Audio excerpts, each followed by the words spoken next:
자, 6.2의 3절 관련 용어입니다. 용어를 알아야지 내용을 볼 수가 있습니다. 그 중에서 진원시라고 있습니다. 진원, 지진이 발생했을 때의 시간입니다. 오리진, 제일 처음에 발생했을 시간.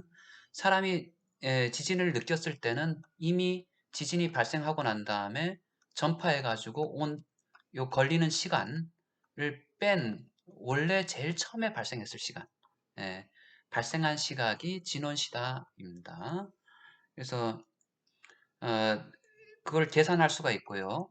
뭐 계측은 여러 군데서 계측했지만은 진원시는 서로 간에 다 계산을 해보면은 처음에 발생한 시간은 동일할 것이다 라입니다. 그래서 지진계에서 여러 군데서 계측됐지만은 동일한 지진에 대해서는 여러 곳에 시간차를 두고 계측되었다 할지라도 진원시를 계산해 보면은 모두 같은 시각이다.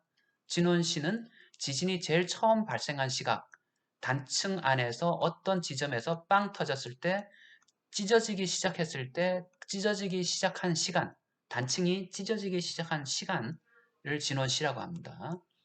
그래서 용어가 있습니다. 진원과 진앙이 있습니다.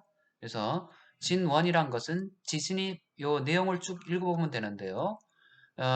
지표면에서 수십 킬로 혹은 수백 킬로 안에 땅 안에 묻힌 지진이 제일 처음에 발생한 근원 포커스 혹은 하이포센터라고 부르는 진원이고요. 그 다음에 요게 이제 원형적으로 이제 백열등에서 빛이 반사하듯이 해서 지표면에 딱 붙은 제일 수직되는 요 지점을 에피센터 진앙, 앙자는 중앙이란 뜻입니다. 그래서 가장 원형으로 이렇게 지표면에서 방사되겠죠. 하는데 에피센터라고 하고요. 그래서 관측점에서 진앙까지의 거리, 이거를 진앙거리, 진원까지의 거리를 진원거리라고 합니다. 진원 깊이는 60km 미만인 경우는 천발 지진, 그 이상일 경우는 신발 지진이라고 있죠. 깊을 심자를 써가지고. 그래서 그 다음에 이렇게 됐고요. 그래서 진원은 진원역이란 것은 이제 단층 그 영역 단층이 찌그러지니까요. 중에서 최초로 찢어지기 시작한 지점을 진원이라 부른다. 그래서 반드시 진원역 찢어진 나중에 봤을 때 찢어진 현상 그 구역을 다 볼 수가 있는데요. 이게 진원이 아니라 이 중에서 제일 처음에 찢어지기 시작한 곳이 진원이고요. 진앙이란 것은 바로 그 지표면의 점이고요. 이제 가장 피해가 큰 지역이죠.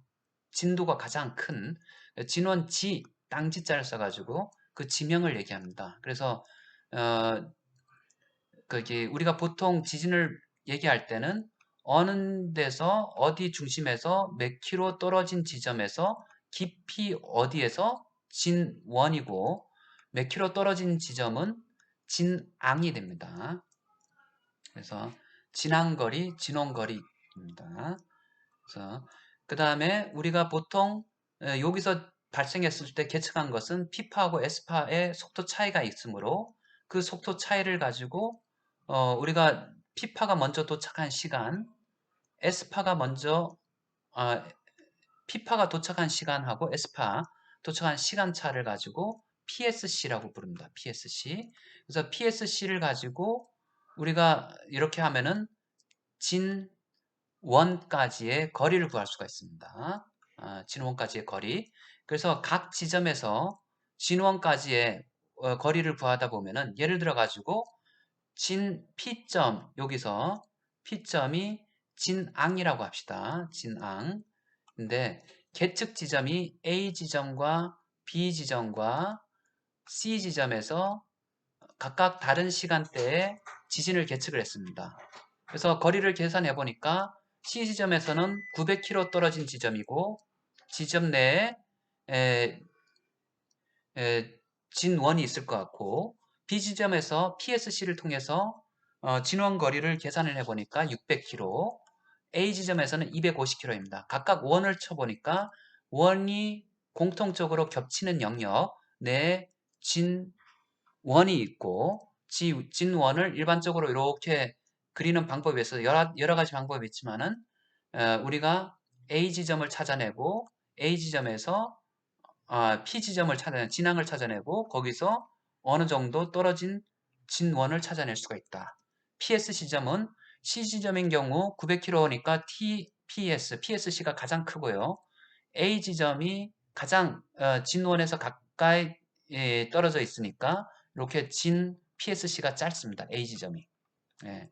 B 지점은 요 해서 요 TPSC를 가지고 요것을 역산을 해보면 900km, 여기는 600km, 그죠? 여기는 250km 떨어진 것을 알 수가 있습니다.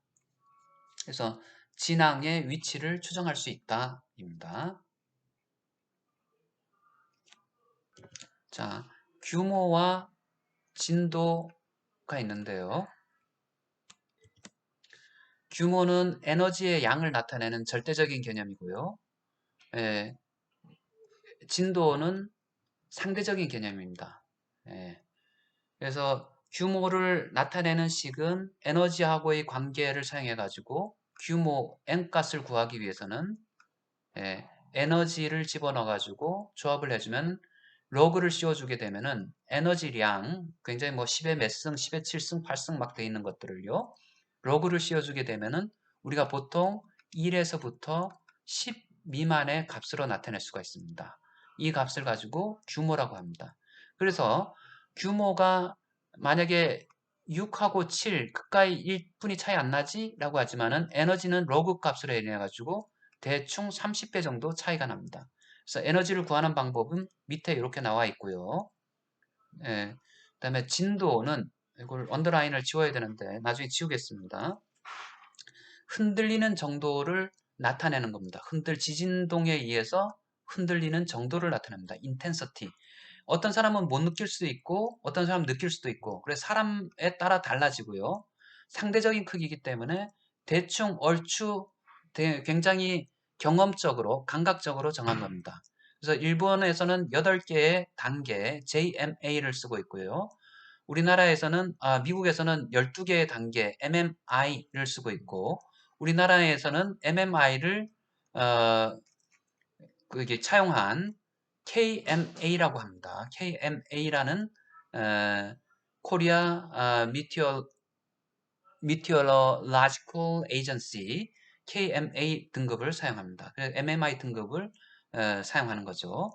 진도는 보통 이렇게 등급으로 나타낼 수도 있고요. 보통 대충 뭐 8개 등급 혹은 8개 등급, 12개 등급이라고 하는데요. 얼추 나타내 보면 10개 등급, 손가락 10개하고 비슷합니다. 왜냐하면 일본 JMA 등급 같은 경우 5등급을 2개로 나눴고요.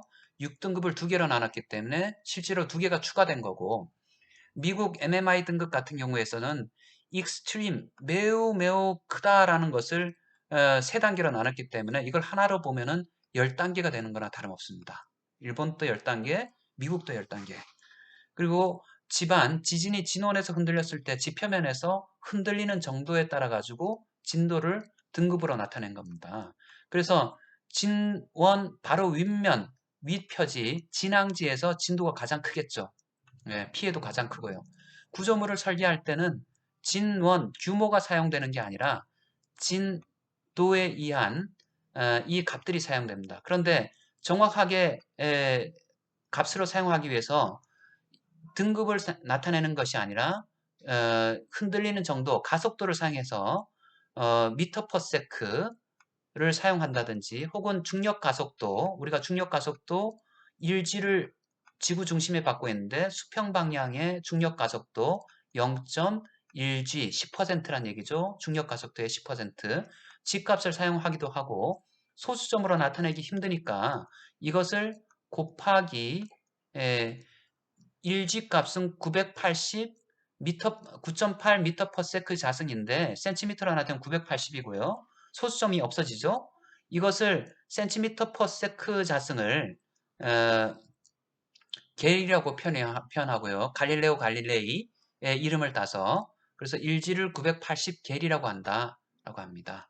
그래서 조금 더 큰 숫자로 나타내면 보기 좋고요. 우리나라 일반적으로 1000년 재현주기, 500년 재현주기, 0.07G, 0.11G, 소수점은 보통 공학자들이 사용하기 쉽고요. 일반 사람들은 소수점을 사용하지 않기 때문에 진도의 등급으로 나타냅니다. 진도 6이다. 경주 지진, 포항 지진은 진도 6 정도에 속했다라고 얘기를 합니다. 어, 뭐 진도란 것은 계측 지점에 따라서 다르니까요. 우리가 진앙지에서 계측하면 엄청 큰 거죠. 진도 등급이 높아지겠죠. 네. 그래서 이런 것들이 있고요. 조금 우리가 진도하고 규모는 구분을 해야 된다고요. 규모는 영어로 magnitude에서 M자를 쓰고요. 진도는 intensity에서 I자를 쓰게 됩니다. 근데 규모를 나타내는 단위들이 여러 가지가 있습니다. 그래서 매그니튜드를 사람의 제한한 공식에 따라 가지고 여러 가지 쓰고 있고요. 그래서 1940년도 정도에 리히터라는 사람이 굉장히 이제 캘리포니아 칼텍에 근무했던 교수인데요. 이 사람이 이제 처음으로 리히터 규모를 사용했죠. 러그를 씌워가지고 나타내는 리히터 규모를 사용했고요. 그래서 다음과 같이 리히터 규모 혹은 국지 규모라고 합니다. 로컬 매그니튜드라고 부르고요. 지역에 따라서 그 값이 달라지기 때문에 지역 계수, 요거 지역에 따라서 달라지는 값을 넣어줘야 됩니다. 그래서 이 사람 리히터 규모에 의하면은 리히터 규모가 9 이상 되는 것은 거의 발생하지 않고 우리가 리히터 규모 뭐 역사상에 남는 경우죠. 동일본 대지진 1905년 동안 100년 전에 또 알래스카 지진 뭐 이런 것들이고요. 보통 매년 규모 8 이상의 지진은 2회, 7 이상의 지진은 20회 이상이 발생한다라고 하고요. 그래서 규모를 나타낼 때는 M5.0이라고 나타내주고 이것은 M자는 매그니튜드 규모를 나타내고 소수 한제짜리까지만 보통 나타내준다. 그리고 볼트라는 사람, 볼트가 이제 이런 지진계를 사용해가지고 그래서 이 지진계가 이제 강진을 계측한 지진계인가 보죠. 우드 앤더슨. 그래서 이런 공식을 사용해서 규모를 나타내기도 하고요. 그래서 이러한 경우에 있어서 이것이 감쇄항에 해당되고, 요거는 이 사람이 사용했던 감쇄항은 캘리포니아주 지역에 해당되는 거고, 캘리포니아 남부 지역. 우리나라에서는 우리나라 감쇄항을 찾기 위해서 계속 연구를 하고 있습니다.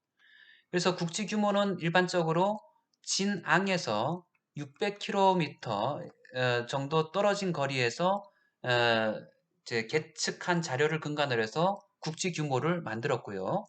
그래서 실제로 예전에는 그 지진 계측기의 정밀도가 지금만큼 되지 않아 가지고 지금은 훨씬 더 뭐 떨어진 거리에서 어, 계측한 데이터를 사용할 수가 있습니다.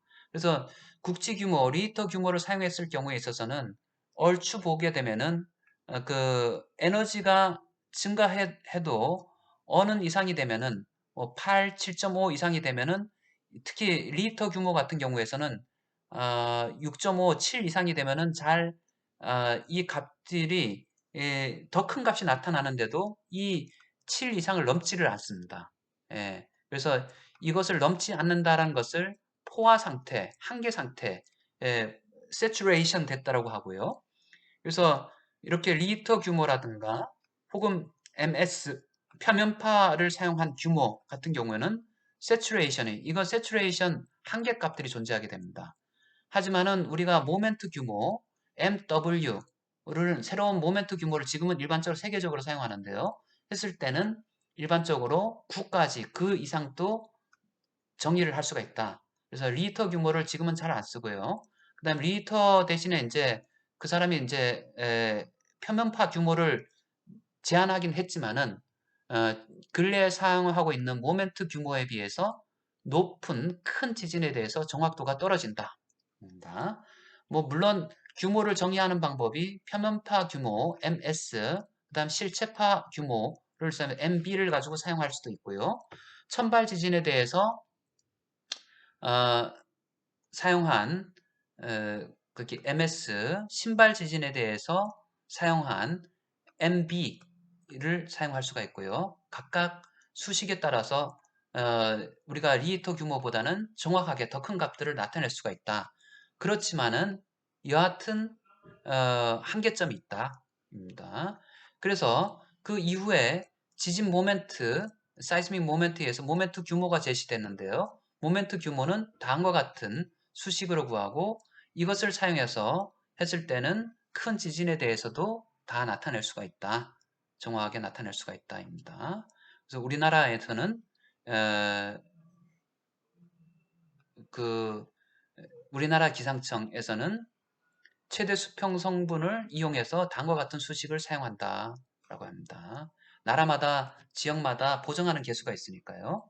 그래서 우리가 왜 리히터 규모를 안 쓰고 모멘트 규모를 쓰느냐라고 봤을 때 지진계가 훨씬 더 발전해가지고 원거리에서도 정확하게 계측을 할 수 있다. 그래서 리히터 규모 대신 근대 지진 규모로 발전을 했고 그 다음에 근대 지진 규모는 리히터 규모보다 저차 성분, 그러니까 장주기 성분을 잘 계측을 할 수가 있고요. 정확히. 그 다음에 리히터 규모는 600km 지난 거리에서 지진파를 사용하지만은 근대 지진 규모는 정확도도 높아지고 예민해졌기 때문에 수천 킬로미터의 지난 거리에서도 계측한 지진파를 사용할 수가 있습니다. 훨씬 더 정확한 거죠. 그 다음에 근대 지진 규모에서는 이렇게 표면파 규모, 실체파 규모, 모멘트 규모가 있지만은 모멘트 규모를 채택해서 사용할 수 있다. 그래서 최적이기 때문이다. 그 다음에 포화 수준을 갖지 않는다. 그 다음에 지질학적으로 지진학적으로 근거가 있는 값이고 판운동과도 연계 지을 수가 있다. 그래서 우리가 리히터 규모를 다음과 같은 지진이 계측됐을 때 PSC를 계측하고 왼쪽 편에 그 다음에 최대 진폭을 계측을 해가지고 그것을 이으면은 얼추 리히터 규모를 추정할 수 있고요. 그 다음에 에너지 규모로 나타냈을 때는 에너지가 뭐 화산 규모가 얼마짜리는 화산이 핵폭탄 실험이고 뭐뭐뭐뭐뭐 예전에 10의 19승 도저히 알아들을 수 없는 숫자입니다. 이거를 사람들이 알아들을 수 있는 숫자로 로그를 씌움으로 인해 가지고 1에서 10까지로 다 나타낼 수가 있다. 칠레 지진, 알래스카 지진, 동일본 대지진 등이 있습니다. 그리고 우리가 실질적으로 규모가 우리가 설계 기준에서는 6.5로 써라라고 하는데 6.5가 규모라는 것이 뭐 잘 모르죠. 땅속에 있으니까. 사람이 느끼는 바로는 이것도 가까운 데서는 6으로 느낄 수도 있고 뭐 어떤 사람에 따라서는 나는 이건 7의 느낌이야. 사람에 따라서 민감한 사람들이 있으니까요. 그렇지만 설계에 사용될 때는 우리가 G값 혹은 센티미터 퍼 세크 우리가 구조물에 손상을 주는 것은 속도고 하중으로 가해주는 것은 관성력이기 때문에 우리가 내진 설계를 할 때는 관성력을 구하기 위해서 가속도, 미터 퍼 세크 자승 혹은 G 혹은 겔 혹은 센티미터 퍼 세크 자승을 사용합니다. 그래서 여기 같은 경우에 있어서 MNI 등급 그래서 여기 용어상으로 일반적으로 사람들이 규모와 진도를 오해하고 있고 일반적으로 이제 잘못 사용하고 있고 그 다음에 뭐 여러 가지 설명들이 되어 있습니다. 그래서 읽어보면 규모와 진도의 차이 어떻게 표현 기법을 규모 5.0이라고 하는 것이 옳은 기법 진도 5.6보다 강도라는 표현은 사용하지 않는다. intensity 영어로는 같은 강도지만은 우리가 일반적으로 지진에서는 진도라고 사용을 하고 관례적으로 우리가 진도를 나타낼 때는 로마 숫자로 사용을 한다. 6 단계하면 VI라고 나타내죠.